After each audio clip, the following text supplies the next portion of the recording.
హరే కృష్ణ హరే కృష్ణ కృష్ణ కృష్ణ హరే హరే హరే రామ హరే రామ రామ రామ హరే హరే.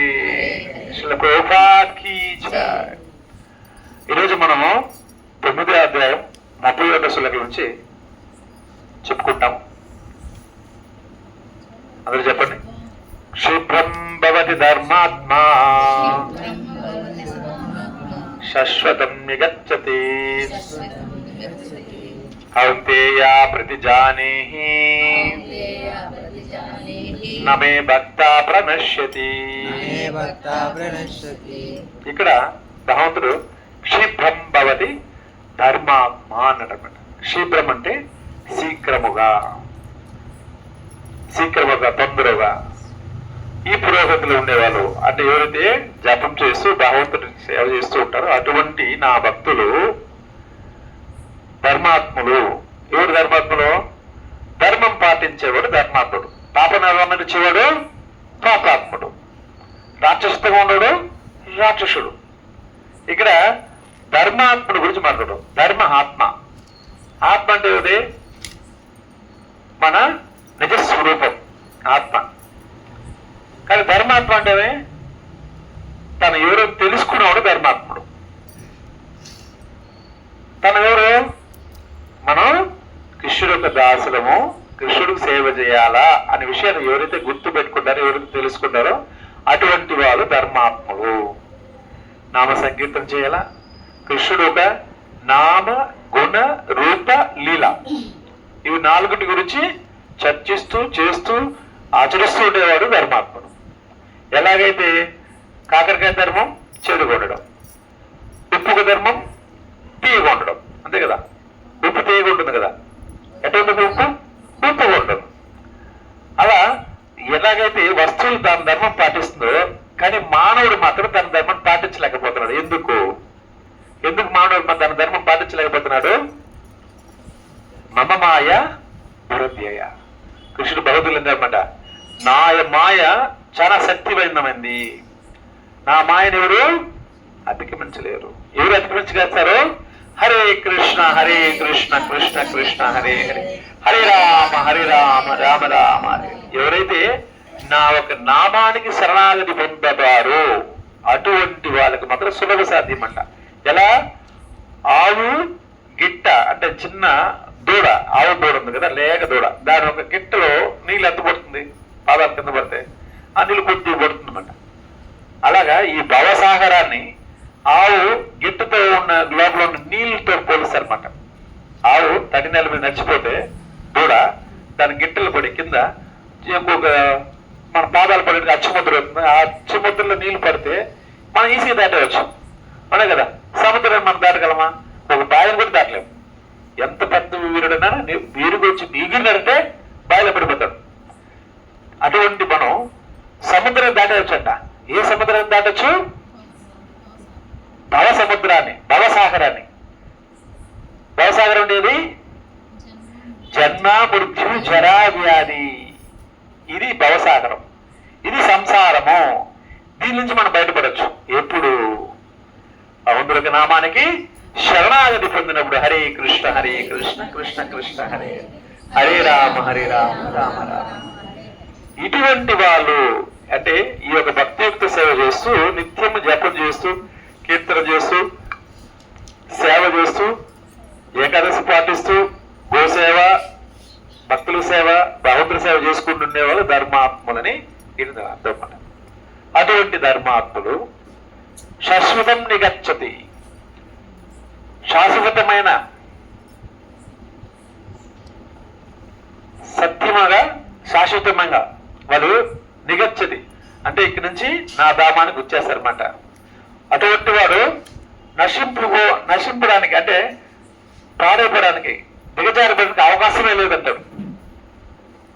అవకాశమే లేదంట. కాబట్టి అర్జున, నువ్వు ధైర్యంగా చెప్పుకో, నమే భక్త ప్రణశ్యతి, నా భక్తుడు ఎన్నడు నశింపుడు. అదే స్వామి, నా భక్తుడు నశింపుడు అంటే చాలా మంది నామాలు పెట్టుకుని వస్తుంటారు, కొన్నాళ్ళు కనబడతారు, కొన్నాళ్ళ తర్వాత నామాలు ఉండదు, అవును కదా. ఎవరైనా లేదంటే మా ఇంట్లో ఏదో ప్రోగ్రామ్స్ ఏమో మా బంధువులు వచ్చినారో ఏ పెట్టలేదని కొందరు, లేదంటే మా ఇంట్లో అది ఇది చేస్తారు మీ బంధువులు ఇంటి పెట్టని కొందరు, రకరకాలు ఉంటారు కదా. వాళ్ళ పరిస్థితి ఏమి? కొందరు కొన్నాళ్ళు జపం చేస్తూ ఉంటారు, పాపం అన్ని ఊరేసి వచ్చుంటారు. ఎక్కడి నుంచి వచ్చినా మళ్ళీ తిరిగి అక్కడికి కూడా వెళ్ళిపోతారు, అంతే కదా. మనం ఎంతో మంది భక్తులు చూసుంటాం, మన కంటి మందులు వచ్చుంటారు అనమాట. అడుక్కుండా సార్ మరి నాకు ఒక కంటిమాల వేయండి, నాకు ఒక మంత్రం ఇవ్వండి, నాకు ఒక జపమాల ఇవ్వండి, నేను చేసుకుంటానండి, నేను మారిపోతానండి, నేను మారిపోతాను, నన్ను చూడండి అంటే ఎంతో మంది ప్రేయర్ చేస్తారు. సరే ఏముంది పవన్ నాకు ఇస్తారు అన్నమాట. ఇచ్చినప్పుడు ఏమవుతుంది, కొన్నాళ్ళు చేస్తారు పాపం, ఓహో పరిగెత్తానే ఉంటారు. మళ్ళీ ఒక్కసారిగా ఉండంటే ముందు పోయి గిరి వెనక్కి వేసుకుని రివర్స్ గిరి వేసుకుని పోతారు అనమాట, వెనక్కి వెళ్ళిపోతారు. ఎందుకని? ఒకటి రెండు కారణాల కోసం వాళ్ళు వెనక్కి వెళ్తారు. ఒకటి, వాళ్ళకి ఎంత పూర్వజన్మ కర్మ ఫలం వాళ్ళ వెనక లాగేస్తుంది అనమాట. పాప కర్మ చేసిన వాళ్ళు భక్తి చేయలేరు, ఎక్కువ వినలేరు. ఆ ఒక్కరికి అది నరతమ్మ దాష్టాగరనే ఒక ఆచార్యుడు అనమాట, గురు శిష్య పరంపరలో చైతన్య మహాప్రభు స్వయం శిష్యుడు. ఆయన ఎన్నో సంకీర్తనలు చేసిన గౌడీ వైష్ణవ సాంగ్స్ రచించినాడు.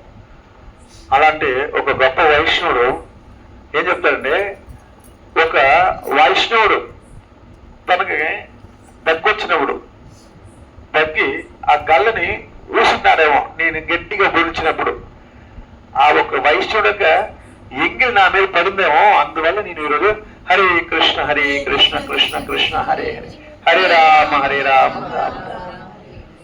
అలా అనే భాగ్యం నాకు వచ్చిందంట అనమాట. ఒక వైష్ణవుడికి ఎంగిలి, ఒక వైష్ణవుడు మలమూత్రాలు విసర్జన చేస్తే అది పడిన చోట నీరు పురుగుగా ఉంటారేమో, కాబట్టి నాకు ఈ సుకృతి వచ్చిందంట అనమాట. చూడండి, ఒక వైష్ణవునికి అనవసరం వస్తే పాడేస్తేనే వాళ్ళకి అంత కురుపుని వస్తే, మన అభయ చరణారవింద భక్తి వేదాంత స్వామి ప్రభుపాద ఏం చేస్తారంటే, విస్తృత కృషి చేతాన్ని అందరూ పంచిపెట్టారు ప్రపంచవ్యాప్తంగా. పాశ్చాత్య దేశం 70 సంవత్సరాలు పెద్దయినా, పాశ్చాత్య 70 సంవత్సరాలు పెద్దయినా ఎవరికి వెళ్తారమ్మా? గవర్నమెంట్ హాస్పిటల్కి లేదా ప్రైవేట్ హాస్పిటల్కి వెళ్తారు మామూలుగా, అవునా కదా. ఏదో ఒక హాస్పిటల్కి వెళ్తారు. ఆయన ఏం చేశారంటే సముద్రాలు దాటిపోయినాడు. ఒక ప్రయాణం చేయాలంటే నాకు ఓపిక లేదంటారు. 60-70 సంవత్సరాలు 30-40 సంవత్సరాలకే నాకు నడు నొప్పి, మోకాళ్ళ నొప్పులు, కీళ్ళ నొప్పులు, వాత నొప్పి, ఎన్నో ప్రాబ్లమ్స్ ఉంటుంది. తిండినే కాదు, అప్పుడు తిండి బాగుంది, అప్పుడు తిండి మనం ఇప్పుడు తినట్లేదు. తిండి ఉంది, 6 నెలలు పండిస్తున్న తిండి అప్పుడు తింటా ఉన్నాము, ఇప్పుడు 6 నెలలు పండించలేదు కదా. తప్పు ఎవరిది? మన తప్పు. మనమే నూతనంగా మనం తయారు చేసుకున్నాము. మనకు గుర్తుండాల, గతంలో ప్రసాదం భోజనం బాగుంది, ఆ భోజనం ఇప్పుడు తినద్దని ఎవరు మిమ్మల్ని ఆపినారు? పాలిష్ పట్టిన బియ్యం తినండి. పాలిష్ పట్టకుండా ఏం బియ్యం పెడతాని? ముడి బియ్యం ఊరికి ఆ పొట్టు వరకు తీస్తారు, అట్టే వండుకోండి. 1 గంట సేపు ఉడుకుతుంది అయితే అన్నమాట, లేటు ఉడుకుతుంది. ఆ గంట సేపు ఉడికితే దాంట్లో ఉడికిచ్చిన ఆ రసాన్ని ఏం చేస్తాం మనము? వంచి గంజిని కింద వేస్తాం, అవునా కదా. అంటే ఎగురు పెట్టుకుని తాగల. పూర్వం అయితే అన్నాన్ని ఎగురించుకొని తినేవాళ్ళు, అంటే సరివేసరి పెట్టి దాన్ని అంటే అట్టని తినేవాళ్ళు అనమాట, గింజితో బాగా తినేవాళ్ళు. అప్పుడు ఎనర్జీ ఉండదు. ఇప్పుడు మనం పలపాల ఉండాలి, అన్నం అతుక్కోకూడదు, ఒకదాంతో కూడా అతుక్కోకుండా ఉండాలి. మనమే కదా చేసుకున్నాం ఆ పని. అట్టే ఎగిరించి దాంట్లో కొద్దిగా రాగి పిండి వేస్తారు, ఒకరోజు సంత పిండి వేస్తారు, ఒకరోజు జొన్న పిండి వేస్తారు. ఏమవుతుంది? మహాబలమైన ఆహారం దొరుకుతుంది. ఇప్పుడు నాచుగా మనం అట్ట తిరిగేసి తినేసి మనం అన్ని పలసపడిపోయింది. ఎవరికి ఓపిక లేదు. 20-30 సంవత్సరాలు కాలం పిచ్చేది లేకపోతే ఎందుకు వస్తుంది కదా. కానీ ఇవన్నీ మనంతట మనమే పాడు చేసుకుంటున్నాం. అలాగే భక్తి కూడా శరీరం బాగుంటుంది, మనం భక్తి చేయగలం. శరీరం బాగలేకపోతే మనం ఎలా భక్తి చేస్తాం? ఒక వ్యక్తి ఆకలికి వచ్చి కూర్చున్నాడు, అయినా జపం చేసుకోరా అంటే ఒక మాల చేస్తాడు. సరే పోని చెప్పినారు, 2 వారాలు 3 వారాలు చేయమంటే తిండి పెట్టి చేయమంటే చేస్తాడు. ఆకలికి వచ్చినాక అన్నం పెట్టేస్తాడు, నువ్వు జపం చేయడానికి చేస్తాడు. కానీ అది కూడా ఎక్కువ పెట్టి నిద్రపడేస్తాడు. మళ్ళీ అది కూడా ప్రాబ్లం ఉంది. మితంగా ఆకలి తినేస్తే జపం చేస్తాడు, ఆకలి ఎక్కువ పెడితే ఎక్కువ తినేస్తే ఏమవుతాడు? నిద్రపోతాడు. కాబట్టి అందుకే యుక్త ఆహార వ్యవహార కృషి చెప్తామట. ఎంత తీసుకోవాలి ఆహారము? మితంగా తీసుకోవాలి.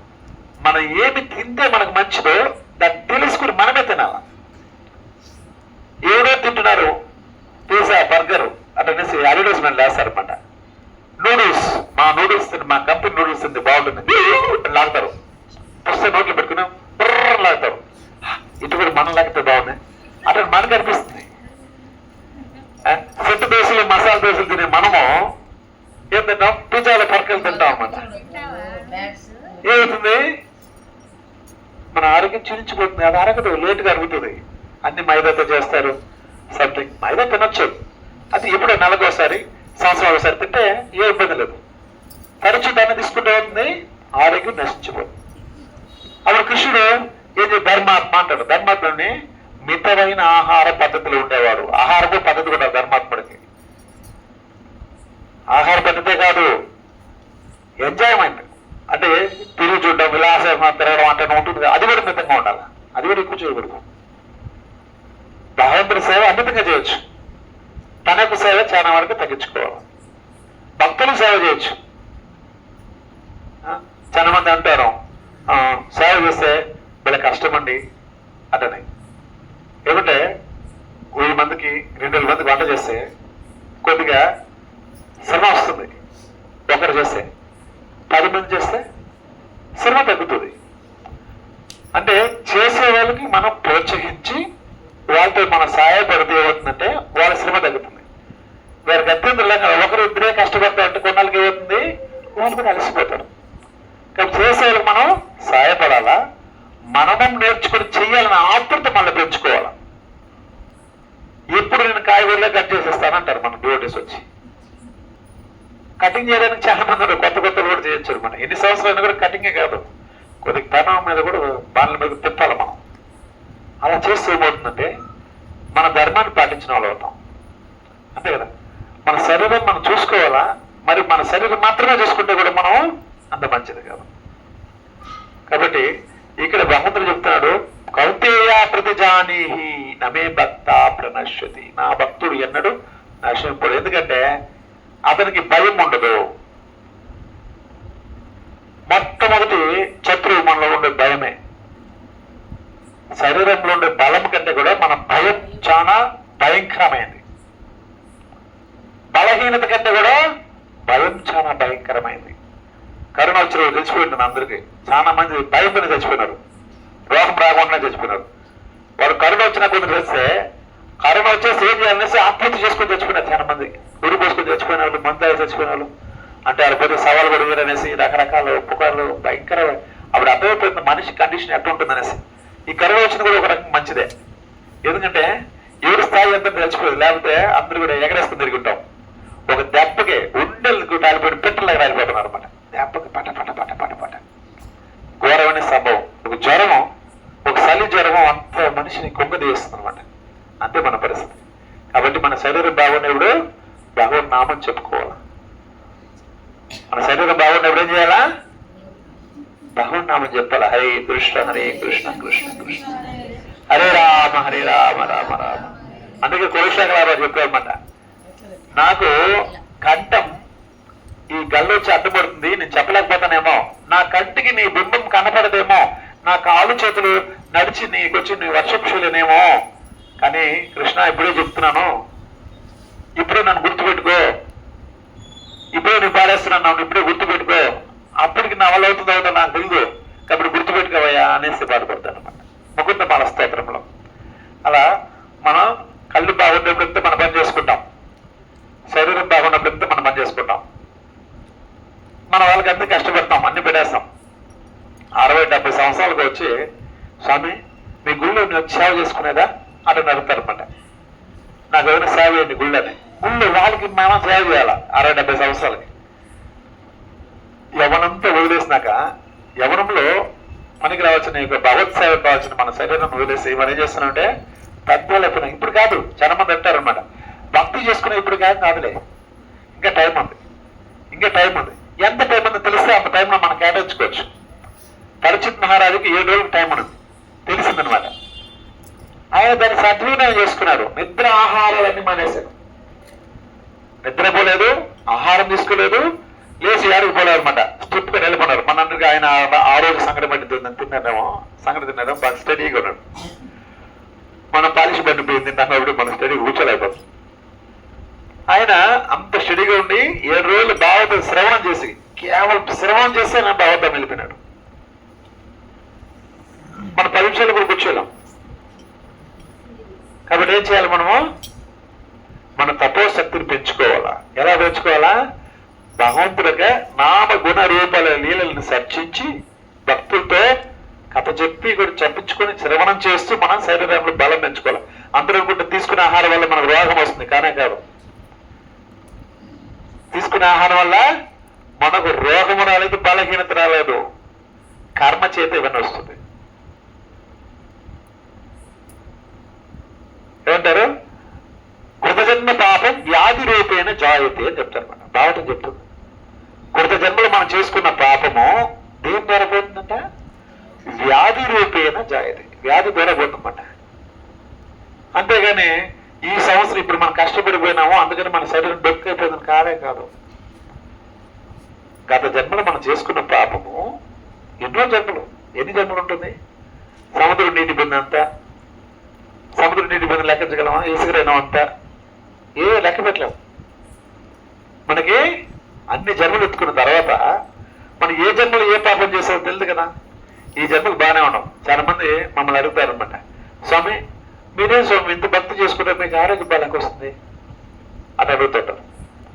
అంటే మన హాస్పిటల్కి పోతే అక్కడ భక్తి చేసుకున్నంత మాత్రం మన శరీరం ఏమన్నది స్టెయిన్లెస్ స్టీల్ బాడీని చేస్తారు, మాంసం బట్టి బాడీ కదా.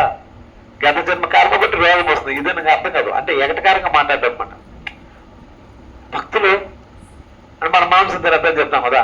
మీరేం తెలియదు మీకు ఎందుకు వచ్చింది అని అంటారు. రకరకాలుగా ఉంటారన్నమాట.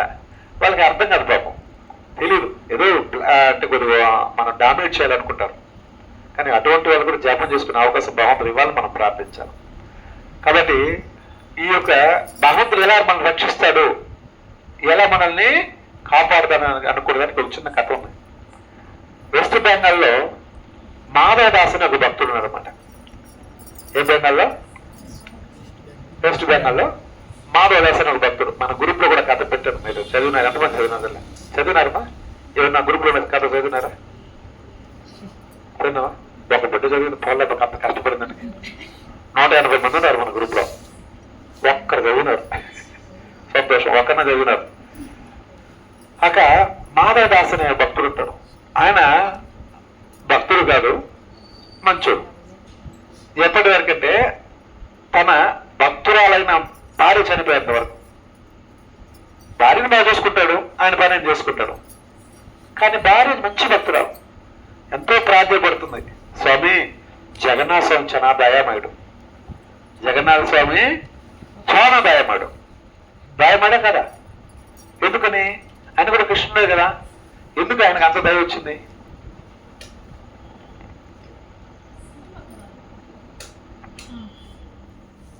ఆయన కృష్ణ స్వరూపం. కృష్ణుడికి దయ లేదా? కృష్ణుడు కూడా దయ ఉంది. కాకపోతే ఈ యొక్క రూపానికి దయ ఎక్కువ అంట. ఎందుకంటే చెప్పండి, ఆయన తన ఒక కథని శ్రవణం చేస్తూ ఉన్నాడు. ఏం చేస్తున్నాడా? తన ఒక కథను శ్రవణం చేస్తూ ఉండేటప్పుడు ఆయన ఒక రూపము ఏమైంది? చాలా ఆశ్చర్యం. నేను ఇవన్నీ చేశానా అన్నట్టు ఆశ్చర్యంగా కూడా ఇట కళ్ళని పెద్ద చేసుకునేసి అటు స్టన్గా అటు నిలబడి వింటూ ఉన్నారనమాట. అంత డీప్ కూడా అనమాట. తన భక్తిలో తన లీనమైవి ఒక భక్తుడు లాగా భావించి దాన్ని వింటూ ఉంటే ఆయనకు ఆనందం ఎక్కువ ఉందన్నమాట. ఆయన ఆనందం పొందాలి కాబట్టి అప్పుడు ఊరిలో కూడా ఆయన ఏం చేస్తాడంటే ఆనందాన్ని అందరూ పనిచేస్తూ ఉంటాడు. కాబట్టి ఆయనకి అందుకంటే కన్ను రెప్పలు లేదు, కన్ను బొమ్మలు ఈ కంటికి రెప్ప ఉండదు. అందరికి కూడా కన్ను రెప్ప ఉంటుంది. అన్ని దేవతా స్వరూపానికి కన్ను రెప్ప ఉంటుంది. జగన్నాథ్ కన్ను రెప్ప చూసారా? రెప్ప ఉండదు. ఎందుకంటే రెప్ప ఆపితే కూడా నా భక్తుడు బాధపడతాడు అనేసి రెప్ప పెట్టుకున్నాడు. అంత దయామయుడు జగన్నాథ స్వామి. కాబట్టి ఆమె ఎంత ప్రార్థపడుతుంది తన భర్తని మాధవదాసుని. అయ్యా నువ్వు ఎంతో బాగా చూసుకుంటున్నావు, ఎంతో మంచోడివి, కాస్తంత భగవంతుడి మీద కూడా నువ్వు ఒక జ్ఞాపకాన్ని తిప్పయ్యా, చాలా మంచిది అంటనమాట. కానీ ఆమెకి ఆయన వినడు. నాకు నచ్చింది నేను చేస్తాను, మామూలుగా అంతే కదా, నువ్వు నచ్చింది వాళ్ళు చేస్తాం వేయడనమాట. నువ్వు చేసుకో భక్తి, నేనే అంటున్నాను. చాలా మంది ప్రభువులు అట్టే ఉంటారు. నేను అంతా మా దగ్గర ఉన్నారు, ప్రభువులు రాలా, కానీ భక్తికి అడ్డుపడాలి, సంతోషపడాలా, అంతే కదా. ఆయన కూడా అంతే, నీ భక్తి నువ్వు చేసుకో, నీ అడ్డుపడను, నన్ను ఆగమాక అంటాడు అనమాట. సరే ఆయన చేసుకుంటుంటే ఈమె ఒక రోజు ఉంటుంది, ఒక చిన్న ఒక పెద్ద వ్యాధి వస్తుంది, ఆ వ్యాధి ద్వారా చనిపోవాల్సి వస్తుంది. చనిపోయేటప్పుడు లాస్ట్ మినిట్లో ప్రాణం విడిచేటప్పుడు ప్రాధిపడుతుందన్నమాట, దయచేసి జగన్నాథ్కి శరణాగతి పొందు, పూరిధామానికి వెళ్ళు, జగన్నాథ్ శరణాగతి పొందు. ఆమె చనిపోతాం. ఆయన వెస్ట్ బెంగాల్ వెళ్ళేసి పూరిధామానికి వస్తాడు అనమాట. ఎందుకు వస్తాడు? జగన్నాథ్ ప్రాప్త కాదు. ఎందుకు వస్తాడు ఆయన? తన భార్యకి ఇచ్చిన మాట చూడటము, ఆ భార్యకి అంత ప్రేమతున్నాడు, ఆమె కోసం వస్తాడనమాట. కానీ రావడము ఆ జగన్నాథ్ ప్రసాద్ తినడము ప్రతిరోజు అయిపోయినారంటే తెల్లారి లేరు వచ్చేస్తాడు. ఏడ పనుకుంటారంటే సముద్రం తీరాన పనుకుంటాం, సముద్ర ఇసుక మీద పనుకుంటాం. అప్పుడు పోలీసులు అయితే లేదులేండి. ఇప్పుడైతే ఏడ పడుకున్న పోలీసులు ఎవరినో నడతారు, ఎప్పుడేం లేదు. అంత పెద్ద ప్రసిద్ధిగా ఉండే ఆడంబరాలు అంగమ లేదు. మామూలు టెంపుల్ ఉంటుంది, టెంపుల్ పక్కన సముద్రం ఉంటుంది, చిన్న చిన్న ఇల్లు చుట్టూ ఉంటుంది. అటువంటి కాల పరిస్థితుల్లో ఈయన వచ్చి ఈయన తినడం, పూరి టెంపుల్ తినడం, తినేసి ఏం చేస్తాడంటే అటే జగన్ మీద కూర్చోవడం, వచ్చిపోయేలు భజన చేస్తుంటే అన్ని వినడం, గుడి మోసేటప్పుడు పోయి బయట పడుకోవడం, మళ్ళీ తెల్లాటి లేసి అక్కడే స్నానం చేసుకోవడం, నేరుగా రావడం, మళ్ళీ ఇక్కడ తినడం, మళ్ళీ కూర్చోవడం, వినడం, ఇదే చేస్తూ ఉంటాడు అనమాట. చేస్తూ చేస్తూ చేస్తూ ఆ ప్రసాదం తినడం చేత, ఆ నామం వినడం చేత, శ్రవణం చేయడం చేత ఆయన మనసులో ఆ గడ్డుగట్టు మనసు నుంచి భక్తి మొలకెత్తిస్తున్నమాట. భక్తి లత మనం గ్రూప్ పేరు కూడా భక్తి లత ఉద్భవిస్తుంది అనమాట. మెల్లమెల్లగా ఆయన భక్తికి వశం అవుతాడు, జగన్నాథుడికి వశం అవుతాడు. వశం వేసి ఆయన భక్తి ఆయన దేవుని చేస్తూ ఉంటే ఈయన కూడా సంకీర్తన చేయడం మొదలు పెడతాడు. వింటా ఒకరోజు మనం కూడా పాడతాం, అంతే కదా. ఒకరోజు మైక్ పెట్టుకుని పాడుతూ ఉంటే మనకి ఎవరిని అవకాశం ఇస్తే బాగున్నాను మనం కూడా లాభ అనుభవిస్తున్నాం. కొన్ని సందర్భాల్లో అవకాశం ఇస్తే పాడంటే కూడా పాడరు మన వాళ్ళు. కానీ నిజంగా ఇంట్రెస్టెడ్ పర్సన్కి వచ్చి ఏమైనా సంకీర్తన చేస్తే మనం చేయాలని ఒక కోరిక వస్తుంది. ఆయన సంకీర్తన చేయడం మొదలు పెట్టారు, మంచి భక్తులుగా ప్రఖ్యాతిగాంచి అన్ని చేసి జరిగింది అనమాట. అప్పుడేమైందంటే ఆ ఊరికి ఈయన మంచి పండితుడు, మంచి భక్తుడు అనేసి ఈయన పేరు వచ్చింది. కానీ లోకల్ ఉన్న భక్తులకు ఏమనుకుంటారంటే ఈయన ఆ నుంచో వచ్చినారు, ఈయన పొగుడుతున్నారే అని ఈర్ష్య వస్తుంది. పండితులు కొందరు ఉంటారు, ఆ ఊళ్ళో పండితులు కొందరు ఉంటారు, పూరిలో పండితులు కొందరు ఉంటారు. ఆ పండితులు చూస్తే మాధవదాసు చూసి నచ్చట్లే. ఎందుకు నచ్చట్లేదు? ఈయన ఈ ఊరు కాదు, మనవరు కాదు, పోరుగురు కదా. మనం కూడా పోరుగురు కొద్దిగా చులకన చూస్తాం. అంటే ఆ ఊళ్ళో ఆయన చూస్తాడనమాట. ఎవరి నుంచో వస్తాడు, ఈయన భక్తుడంట, ఈయన పొగిడేస్తున్నారు అందరూ అని ఈయన ఎంతో డామినేట్ చేసి అందరి మధ్య ఈయన ఒక వాల్యూ తగ్గించాలా అనేసి ఒక పండితుడు అనుకుంటారు అనమాట. అనుకునేసి ఈయన పాండిత్యం పరీక్ష చేస్తాను అని పిలుస్తారు ఈయన మాధవదాస్కి. మాధవదాస్ ఏంటంటే నాకు పాండిత్యమే లేదు, నాకు చదువు లేదు, సంధి లేదు, నాకు ఏమీ తెలియదు, ఏమీ రాదు స్వామి, మీరే గొప్పవాళ్ళు, నేను గొప్పవాడు కాదని అంగీకరిస్తున్నాను, నవ్వులేనంటాడు. ఆయన వదలడం. అదట్టు నువ్వు చెప్తే వదులుకున్నా, అందరూ నిన్ను పొగుడుతున్నారు కదా, అయ్యి నేనే పొగడమన్నా, వాళ్ళేదో చెప్పుకుంటున్నారు స్వామి, నాకు అంత లేదు స్వామి, వాళ్ళ గొప్పతనం వాళ్ళు చెప్పుకుంటున్నారు, నాకైతే అంత పాండిత్యం లేదు, అంత భక్తి కూడా లేదు, నాకు ఏదో నేర్చుకున్నాను, చిన్నగా నేర్చుకున్నాను, ఏదో చేస్తున్నాను చిన్నపిల్లలాగా. అలా కాదు, నీకు అంత పాండిత్యం లేదు అనేసి నువ్వు రాసికి సంతకం పెట్టి అంటాడు అన్నమాట. ఈయన వదిలేటి కనపడనేసి ఆ ఒక తాళపత్రం తీసుకునేసి కూడా తాను నిజంగా నేను పండితుడిని కాదు, నాకు అంత యోగ్యత లేదు అని సంతకం పెట్టిస్తాడు. అంతే, ఆ లేఖను తీసుకుంటాడు, పోతాడనమాట. పండితులంతా సమకూడు ఉండే ఒక చోటకు పోయేసి, చూడండి మీరు మాధవదాసు పెద్ద పండితుడు అనుకున్నారు కదా, మాధవదాసుని నేను ఓడించి ఆయన దగ్గర ఒక లేఖ రాపించుకొచ్చినాం. ఏమి లేఖ? నేను పండితుడిని కాదు, నాకు అంత యోగ్యత లేదు అనేసి ఆయన రాసి సంతకం పెట్టారు. చూడండి, అతను తీస్తే నేను భక్తుడిని, నీ యోగ్యుణ్ణి అతను రాసిందన్నమాట. దాంట్లో హరి ఆయన కంటెదులు రాసుకొచ్చినాడు. ఆయన చదివి ఎత్తుకొచ్చిన తాళపత్రంలో ఏముంది? నేను భక్తుడిని అతను రాసిందనమాట. నేను పండితుడినే అతను రాసింది. ఆయనకు అర్థమైపోయింది. ఎందుకంటే ఇది ఆయన రాలేదు, ఈయన రాలేదు. ఎవరు రాసుంటారు? జై జై జగన్నాథ స్వామికి జై. జగన్నాథ స్వామి మార్చేశాడనమాట. అంటే అక్షరాలని తన భక్తుడిగా మార్చేశాడు కదా అనే విషయాన్ని అందరూ తెలుసుకుంటారు అనమాట. ఈ కథ అందరూ తెలిసిపోతుంది. అంటే ఎంత మంచి భక్తుడు కాకపోతే భగవంతుడు ఆయన సర్టిఫికేట్ చేశాడు. ఆయన తన సర్టిఫికేట్ చేసుకోవాల. తన గుర్తింపు ఆయన ఇచ్చుకోలేదు. ఆయన గుర్తింపు ఎవరు వచ్చినారో జగన్నాథ స్వామి ఇచ్చమాట. నమే భక్త ప్రణశ్యతి, నా భక్తుడు అన్నాడు నశింపుడు. సరే రాసిచ్చారు కదా, దీంట్లో సంతోషపడిపోవాలా. ఈయన అయినప్పటికీ ఆ వినయంతోనే ఉంటాడనమాట. మాధవదాసు చాలా వినయంతో ఉంటాడు. వినయంతో ఉండి ఆయన ప్రతిరోజు కూడా ఏం పని చేస్తాడు? గుళ్ళో తినడము, సముద్రం దగ్గర పనుకోవడం, అంతే. ఈయన ప్రతిరోజు కూడా భగవంతుడు యొక్క దర్శనం మూసేటప్పుడు జగన్నాథుకి బంగారు పళ్ళెం పెడతారు. పళ్ళెం అంటే మన ఊళ్ళో పెద్ద తామల తట్ట, అది పెద్ద ఒక 50 కిలోల డబరా, పెద్ద మూసాం కాదు, పెద్ద పళ్ళెం. 50 కిలోల డబరా తెచ్చుకుంటాం వంటకి, దాని పెద్ద డబరా మూతిస్తారు. అంత పెద్ద బంగారు పల్లి. దాంట్లో 26-35 దగ్గర అన్ని కొత్త స్వీట్సే పెడతారనమాట. నైట్లో పడుకునేటప్పుడు సాయనహారతి ఆయన నిద్ర పెట్టి కొద్దిగా తినేసి పడుకుంటారంట. ఎంత ఆ పల్లె నిండుగా ఎవరా? జగన్నాథ్. స్వీటే, ఆట కూడా కాదు. మనం 2 ముక్కలు 2 పీసులు 3 పీసులు తింటాం, కానీ ఆ కేజీ లెక్క స్వీట్లు, కేజీలు రకరకాల స్వీట్లు, అంత పెద్ద పల్లెం ప్లేట్, బంగారు పల్లెం, మామూలు పల్లెం కాదు. అది ప్రతిరోజు కూడా ఆ పెద్ద స్వామి అంటే ఆ పూజారి పాండ పెట్టి మోసేసి పోతాడు, మన గుడి మోసేసిపోతాడు. దాన్ని బాగా స్వీకరిస్తాడు. ఈ మాధవదాస్ పట్ల ప్రేమ ఎక్కువ వేసి ఆయన ప్రతిరోజు కూడా ఆడ సాంబార్ అన్నం ఏదో పెడతా ఉంటారు, అని తింటాడు. బిడ్డ ఒక రోజు కూడా స్వీట్ దొరకదు కదా, అతని ఆయన మీద ప్రేమతో ఏం చేస్తాడు? బంగారు పళ్ళ తీసుకుని పొడుస్తాడు. తీసుకుపోసి ఎప్పుడైతే మాధవదాస్ నిద్రపోతా ఉంటాడో ఆయన తాత దగ్గర పెట్టేస్తారనమాట.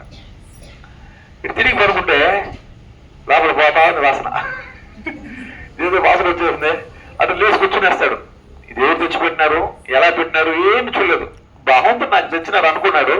శుభ్రంగా తినేసాడు. తినేసి అది బంగారు పల్లెమా ఎండు పల్లెమా కొంచెం గుర్తుపెట్టలే. ఏం చేశాడు? మళ్ళీ పడుకున్నారు పోయినాడు. ఇంతలో ఏమైపోయిందంటే తెల్లారితో 4:30కి మంత్రం తీస్తారన్నమాట. సుప్రభాతంలాగా అక్కడ 4 తీస్తారు. అది చూస్తే పల్లెం కనపడలే. ఎస్కేప్ వేసిన బేగాలు వేసినట్టే ఉంది, పల్లెం కనపడలే. ఎవరబ్బాయి దొంగతనం చేశారు, ఆయన పండగ ఊరుకొస్తుంది. వెంటనే రాజుగారు ఫిర్యాదు పంపిస్తాడు.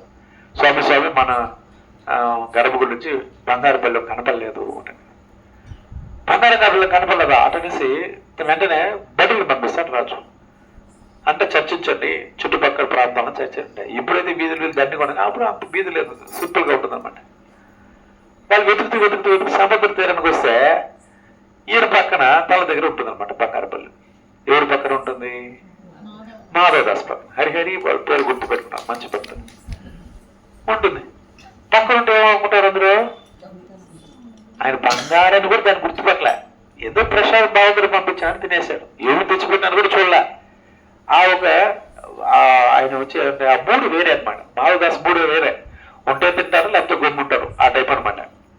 ఏమి దొరికితే అది బాగుంటారు అనుగ్రహం. ఈరోజు దొరకపోదా పర్వాలేదు, ఇది కూడా బాగుంటారు అనుగ్రహం ఉంటాడు.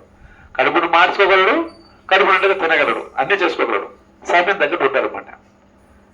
వీళ్ళు బట్టి వచ్చి పట్టుకుపోతారు. ఏ బంగారపల్లి దొంగ, ఇది బంగారపల్లి నాకు తెలుసు స్వామి. ఎందుకు తెచ్చుకున్నాం, ఏం తెచ్చినా నాకు తెలుసు స్వామి. ఎట్లా దగ్గర వచ్చింది నాకు తెలుసు స్వామి. అన్నిటికీ నాకు తెలుసు, ఒకే సమాధానమే. నాకు తెలియదు. ఇంక బట్టలు తీసుకుపోయినారు, సరసాల పెట్టేస్తారు ఆయన. ఆ రోజు రాత్రి నిద్రిస్తూ ఉంటే ఒక పెద్ద పండ కళ్ళకు చెప్తామంట, అది కాదురా బుద్ధి లేదు మీకు, ఏమి నాకు పెట్టిన ఆహారాన్ని నా భక్తుడు ఇచ్చడం నాకు హక్కు లేదా? ఆ ఒక ప్రసాదం తినే హక్కు నా భక్తుడు లేదా? నేను స్వయంగా ప్రసాదం అడిగిస్తే ఆయన దొంగ పట్ట అంట కట్టి ఆ నిజకు జైలు వేస్తారా? అంటే మీరు నా కోసం పెట్టలేదా? మీరు నా ప్రసాదం పెంచే అధికారం నాకు లేదా అన్నట్టుగా జనపడ వంచేస్తారు ఆయన కళ్ళలో. పెట్టుకు లేచి కళ్ళు తుడుచుకుని ఎంత పెట్టి కొట్టేదరికి వస్తున్నాడు ఈయన జగన్నాథ్ ఇంత కోపం ఉన్నాడు అనేసి పరిగెత్తిపోయి మళ్ళీ పోయి రాజుగారు చెప్పి రాజుగారు ఏడ్చుకుంటే మళ్ళీ ఈ భక్తుడు దగ్గర వచ్చి ఆయన కాలవేళ పడి స్వామి నీకు ఇచ్చిన ప్రసాదం ఉంటాను నేను ఆయన ఇటు చేసిన నువ్వు చెరచాల ఉండదురా నాయన నువ్వు ఒక బయటకు రానేసి ఆయన తీసుకొచ్చి మొదలవుతారనమాట. ఇలా ఒకటి సందర్భం కాదు, రెండు సందర్భం కాదు, చాలా సందర్భాల్లో ఆ మాధవదాసుని ఒక స్నేహితుల్లా కాపాడతారనమాట. ఆ మాధవదాసుని స్నేహితుల్లా కాపాడతాడు. ఆయనకి ఒకసారి చాలా అనారోగ్య విరోచనాలు వస్తుందని, విరోచనాలు వచ్చేస్తుంది, లూస్ మోషన్, లేచి నడపలేం. ఎవరికి లూస్ మోషన్ వచ్చిన అనుభవం ఉందా? చాలా గొప్ప అనుభవం అది. అంటే మన స్టామినా ఎంత అర్థమైపోతుంది. అవును, ఎందుకంటే మనం లేచి నిలబడలేం. అసలు మన శరీరం మన పటిష్టంగా ఉండదన్నమాట. 4-5 సార్లు భక్తి ఓకే, కానీ 10-20 సార్లు ఏంటంటే అంతే మంచానికి అతక్కపోతాం. చాలా కష్టం. ఒకే ఒకసారి వచ్చింది నాకు అటువంటి అనుభవం. ఇలా నిష్పక్షం అయిపోతా ఉంది, లేలేకపోతున్నాడు పాపం. ఆయన చిన్న కుటీరం, చిన్న గుడిసె, కప్పు, ఆయన కప్పు ఆయన భరించలేకపోతున్నాడు. అంతే కదా, మన కప్పు కూడా మనం భరించలేము, విపరీతమైన కప్పే. ఆయన ముక్కు మూసుకోలేకపోతున్నాడు, లేలేకపోతున్నాడు, ఆయన ఓపిక లేదు. కానీ జగన్నాథ్ చాలా బాధపడతాడు. అయ్యో నా భక్తుడికి ఇంత పరిస్థితి వచ్చిందనేసి చిన్న గోపాలలాగా వెళ్ళిపోతాడు. వెళ్ళి ఆ మలమూత్రాలన్నీ కూడా క్లీన్ చేసి ఆయన తోసి ఆ రూమ్ను శుభ్రం చేసి ఆయన బట్టలు మార్చి ఆయన స్నానం చేపించి ఆయనకి ఆహారం తినిపించి ఎవరు లేదు, ఆయన ఒక్కడే ఉంటాడు కుటీరంలో, ఒకడే. ఎందుకంటే ఎవరు లేరు కదా. ఆయన భార్య చెప్పిన వచ్చినాడు భక్తులు కట్టుకున్నాడు, భగవంతుడు చాలా ఇంకేం అవసరం లేదనుకున్నాడు. ఆయన భగవంతుడు భక్తి చేసుకుంటున్నాడు, ఒకడే ఉన్నాడు. ఏ దిక్కు లేనాడికి ఎవరు దిక్కు? దేవుడు దిక్కు. అక్కడ జగన్నాథ్ నదికి వచ్చేసాడు, జగన్నాథ్ ఇక్కడికి వచ్చేసాడు. అతను ఎంత బాగా చూసుకుంటాడంటే పదే చూసుకుంటాడు అనమాట. ఆ ప్రేమకి ఈయన వల్ల కాలేదు. ఈయన కనిపెడతాడనమాట. ఇంత కంపును భరించి నా దగ్గర వచ్చే అంత వాళ్ళు ఎవరున్నారబ్బా, నా బంధువులు కూడా ఎవరు లేదు. బంధువులు ఎవరు వస్తారు, భార్య అయినా సరే పిల్లలు అయినా సరే కొంతవరకు చూడగలరు. ఆవిడ వాళ్ళు కూడా రోజు ప్రతిరోజు ఇదే పది బాగా ఎదుర్కొంటారు ఎవరన్నా కూడా. కానీ ఇన్ని రోజుల నుంచి వారాల తరపున నాకు ఇంత సేవ చేస్తున్నాడే, నా మలమూత్రం తన స్వయ హస్తాంతో క్లీన్ చేస్తాడు. ఇతను సామాన్య వ్యక్తి కాదు. అయ్యా జగన్నాథ, నాకు అర్థమైందిలే నువ్వు జగన్నాథుడని అంటాడు. కనిపెట్టేసావా? పర్వాలేదు అంటాడు. అది కాదయ్యా, నీకు ఎంతో శక్తివంతమైనడు, ఎంతో ఒక బలవంతుడివి, సృష్టిని మార్చగలవు, ఏమో చేయగలవు. నా ఒక మలమూత్రాలు క్లీన్ చేసిందంటే అది రాకుండా ఆపేయచ్చు ఉండొచ్చు కదా, వ్యాధి లేకుండా ఆపేయచ్చు కదా అంటదన్నమాట. అప్పుడు జగన్నాథ్ చెప్తాడు, నేను నీకు సహాయపడతాను, కానీ నీ కర్మను నేను మార్చనంటాడు. ఎందుకు మార్చను తెలుసా? మారిస్తే మళ్ళా ఇంకొక ఎక్కువ జన్మలు తీసుకోవాల్సి వస్తుంది. ఒకటే మళ్ళీ జన్మలు తీసుకోవాలి. కాబట్టి ఈ కర్మని అనుభవింపజేస్తే ఏమవుతుందంటే నీ కర్మ రాజత్వం జరుగుతుంది, నీ కర్మ వెళ్ళిపోతుంది. నీ కర్మ వెళ్ళిపోయిన తర్వాత ఏమవుతావు నువ్వు? ఖచ్చితంగా నా ధామాన్ని తిరిగి వచ్చేస్తావు. ఓ మాధవ, నువ్వంటే నాకు చాలా ఇష్టము. నువ్వే కాదు, నాకు భక్తులందరూ ఇష్టమే. కాబట్టి నా భక్తులకి స్పెషల్గా 2-3 జన్మలు అనిపించాలి కష్టాలు కూడా. ఒక్కొక్కసారి ఒకే జన్మ కూడా ఇచ్చేస్తాను. అందుకే చాలా మంది అడుగుతుంటారన్నమాట, భక్తి చేయనప్పుడు బాగున్నాం సార్, భక్తి అయిపోయినప్పుడు కష్టాలు ఎక్కువైపోతుంది. ఎందుకు కష్టాలు పెరుగుతుందంటే జన్మలు తగ్గించడానికి. ఎందుకంటే మనకి జైవికులు తెలుసు, జైవికుల కథ మనకు తెలుసు. సనత్ కుమార్లు పోతే ఏం చేశారు? సతీష్ కుమార్లు పోయినప్పుడు తిరస్కరించి వాళ్ళకి శాపం పెట్టేస్తారు. భగవంతుడికి దూరమై 4 జన్మలు, భగవంతుడికి సమీపంగా భక్తుడిగా చాలా జన్మలు. ఏది కావాలని అడుగుతారు. చాలా జన్మలు నాకు వద్దు స్వామి, భగవంతుడికి దూరమై ఆయనకి ఎదురు యుద్ధం చేసినప్పుడల్లా 4 జన్మలు సరిపోతుంది. ఎందుకంటే భగవంతుడు విడిచిపెట్టేదానికంటే పెద్ద ఘోరమైన ఒక నరకం కోరుండదు. కాబట్టి ఇక్కడ కూడా నీ యొక్క పాపాలు నేను మాఫీ చేయను, నీకు కష్టపడి వచ్చి సాయం చేస్తారంటారన్నమాట. ఇవ్వండి. అందుకే పంచపాండవులు ఎంత తన వాళ్ళైనప్పటికీ కూడా వాళ్ళు అడవిలో పోసి కష్టపడుతుంటే వెనకాలకు సాయం చేశాడే కానీ ఆ కర్మ నుంచి తప్పించలేదన్నమాట. ఎందుకు పోయినారు అడవికి? ఎందుకు పోయినారు పంచపాండవులు? ఎందుకు పోయినారు? దాయాలు జూదం ఆడతారు అన్నమాట. జూదం చేత 4 నియమాల జూదం ఒకటి ఉంది కదా చేదని. మన వైకుంఠ ఏకాదశిలో ఆ పని చేస్తాం. ఏం చేస్తాము? అప్పుడు వేస్తాను. ఇప్పుడు భక్తులు మీరు ఉండొచ్చినారు కాబట్టి చేయలేదు. ఒక శివరాత్రి వస్తే దాయబడేది ఎప్పుడు మేలుకోవాలో అప్పుడు ఈ పనులను చేసేది. కానీ అది అలా మేలుకోవద్దండి. ధర్మబద్ధంగా ఏదైతే భగవంతుడికి హితమవుతుందో అది ఆలోచించి చేయాలి. కాబట్టి ఎందుకంటే ఇక్కడ శ్లోకంలో ఏం చెప్పినాడు భగవంతుడు? నమే భక్త ప్రణశ్యతి. నాద దర్శనం ఎట్టు కాపాడినాడు? మనల్ని కూడా అలా కాపాడతారు మనం ఆ విధంగా భక్తి చేసుకుంటే. కాబట్టి అందరూ కూడా నాణ్యమైన భక్తి చేయండి, ప్రేమతో భక్తి చేయండి, తపనతో భక్తి చేయండి. తద్వారా భగవంతుడి అనుగ్రహం పొందండి. హరే కృష్ణ హరే కృష్ణ కృష్ణ కృష్ణ హరే హరే, హరే రామ రామ రామ హరే. శిల ప్రభుపాద్ కీ జై.